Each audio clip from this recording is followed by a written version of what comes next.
Hello అండి, hi అందరికీ. ఈరోజు మా షాప్లో ఒక సింపుల్ వర్క్ అయితే చేశారండి. పింక్ ఇంకా బ్లూ కాంబినేషన్ సారీ అయితే బ్లూ ఉంది, అందుకని బ్లూ థ్రెడ్ అవుట్లైన్ బ్లూ ఇచ్చారు చూడండి. స్ప్రింగ్ వర్క్ మధ్య మధ్యలో సీక్వెన్స్ ఇంకా కర్దానా కూడా యూజ్ చేశారు. హ్యాండ్స్కి కూడా వర్క్ వచ్చిందండి, వాళ్ళు బార్డర్ పైన చేయించుకున్నారు. స్కాలప్స్ డిజైన్ అంటారు కదా, ఇలా చిన్న చిన్నగా కట్ వర్క్ కింద వస్తుంది హ్యాండ్స్కి అండ్ బ్యాక్ మొత్తం, బ్యాక్ నెక్ లైన్ మొత్తం. ఇప్పుడైతే అందరూ ఎక్కువ స్కాలప్స్ డిజైన్సే ఎక్కువ వేసుకుంటున్నారు. నార్మల్ ప్లెయిన్ బ్లౌజ్కైనా మగ్గం బ్లౌజ్కైనా నెక్కి ఇలా కట్ ఉండాలి అని చెప్తున్నారు. మగ్గం వర్క్ వాళ్ళకైతే ఈజీగానే ఉంటుంది అలా కట్ వర్క్ చేయడం, కానీ స్టిచ్చింగ్ చేసే వాళ్ళకి మాత్రమే కొంచెం టైం ఎక్కువ తీసుకుంటుంది స్టిచ్చింగ్కి.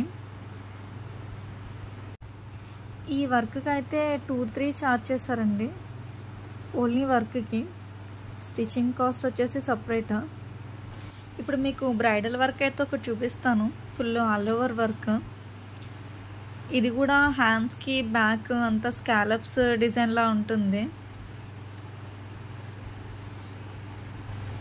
ఇదైతే కస్టమర్ ఎంగేజ్మెంట్కి చేయించుకున్నారు. 2 డేస్లోనే స్టిచ్ చేసి ఇమ్మన్నారు, వర్క్ విత్ స్టిచ్చింగ్. ఒక 3 మెంబర్స్ అయితే కూర్చుని మొత్తం చేశారు ఈ వర్క్ని.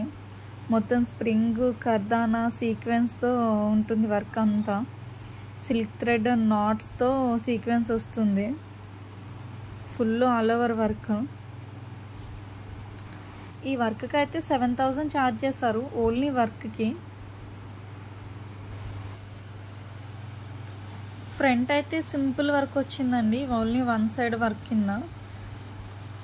అంటే మేము ఎంగేజ్మెంట్ ఈరోజు అంటే ఎర్లీ మార్నింగ్ డెలివరీ ఇచ్చాము, అప్పటికి ఫ్రంట్ ఇంకా ఫుల్ వర్క్ అవ్వలేదు. ఫ్రంట్ ఓన్లీ షోల్డర్ వర్కే డిజైన్ చేశారు. నార్మల్గా అయితే ఫుల్ షోల్డర్ వర్క్ వస్తుంది. బ్రైడల్ వర్క్స్ ఎప్పుడు 1 వీక్ 10 డేస్ ముందు నుంచి చేయించుకోవాలండి. ఇప్పుడు మీకు ఏమైనా చేంజెస్ ఉన్నా చేయించుకోవడానికి ఈజీగా ఉంటుంది.